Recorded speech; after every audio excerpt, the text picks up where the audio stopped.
Hello ladies and gentlemen, Keaton here and welcome to Nuclear Throne update number 65.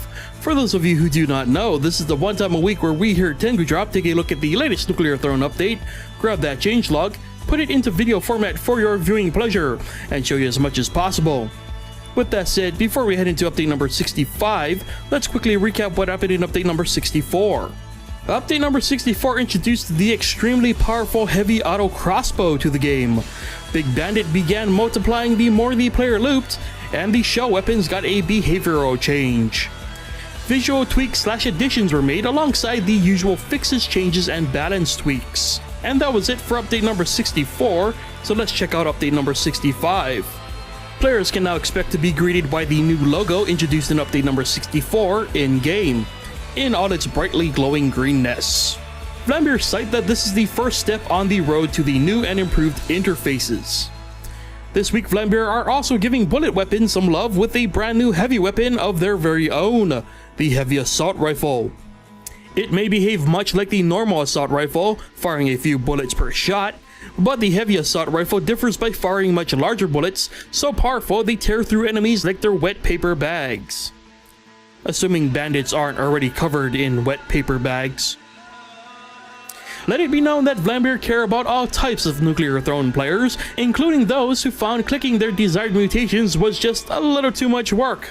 Yes, mutations can now be chosen on the fly with the press of the corresponding number key. Speedrun strats, anyone?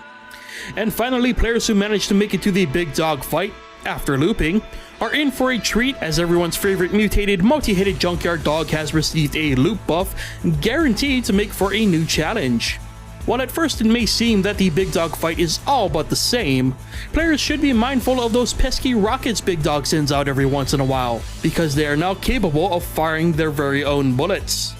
In a way, it's kinda like Big Dog sending out jetpack riding, suicide bombing, bullet firing bandits.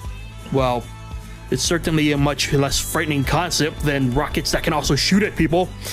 And that's about the gist of the new content this week, but there were a ton of fixes, changes, and balance tweaks made this week, so let's check some of them out. Rebel has once again had her active ability tweaked, and yes, the tweak revolves around her health. Rebel now requires more health to be sacrificed in order to spawn more allies. For example, after her first ally is spawned, which costs her 1 HP, the second ally spawned will cost Rebel 2 HP, and so on until the maximum of 4 HP per ally is reached. This change seems to be an allegory to birth and the importance of life, that children are costly creatures and that we all need to remember how valuable they are. Okay, maybe we're reading too much into it. The Bloodhammer has also received an apparent tweak. When swinging the Bloodhammer, as long as players make contact with an actual enemy, they will not lose health. If they miss, however, the player will lose 1 HP. And yes, this can result in a player's death. Melting received a few tweaks to their active ability, Thrown Butt, and an Ultra Mutation, all revolving around the Bubbly One's ability to explode corpses. Splinter weapons and the Heavy Slugger now do more damage, the Auto Grenade Shotgun and Gatling Bazooka now fire slower, and the Lucky Shot Mutation received a buff.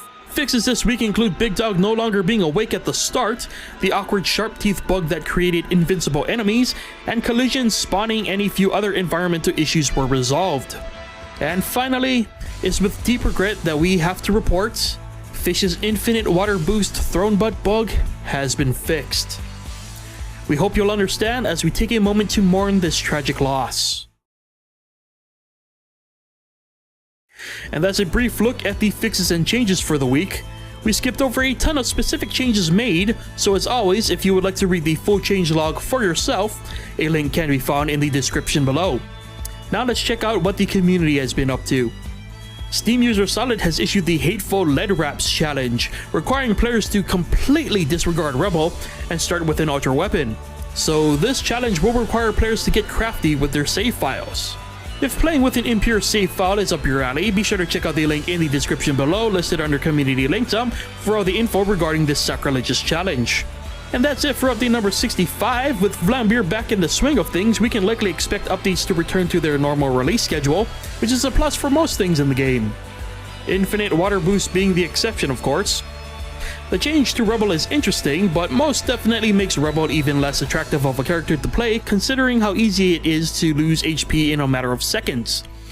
That kind of sacrifice just doesn't seem worth it in the end unless a player gets carried by mutations and pure luck. But that's simply at first glance, and it's entirely possible that this change is just the change that Rebel needs to be the most balanced she's ever been. But balancing Rebel will never replace the hole that the removal of the infinite water boost has made. Anyway, if you haven't already purchased Nuclear Throne and you would like to learn more about it, be sure to head over to nuclearthrone.com. You can also subscribe to Vlambeer's Twitch channel, where they live stream the development of this game every Tuesday and Thursday. Subscribing gives you access to Nuclear Throne emoticons to use on twitch.tv, as well as a Steam copy of the game. And of course, we here at Tengu Drop do our best to cover the latest Nuclear Throne update every weekend, or whenever it's released. And we also do a Nuclear Throne playthrough called the One Shot every Thursday, so be sure to check back often or just subscribe to the channel. As always, I'm interested to hear your thoughts on the latest additions and changes made to the game. How do you feel about the changes to Rebel? How do you feel about the infinite water boost bug being removed? Be sure to leave your thoughts in the comment section below. Thank you for watching, hope you enjoyed it, hope it was informative, and I'll see you guys next time. Bye!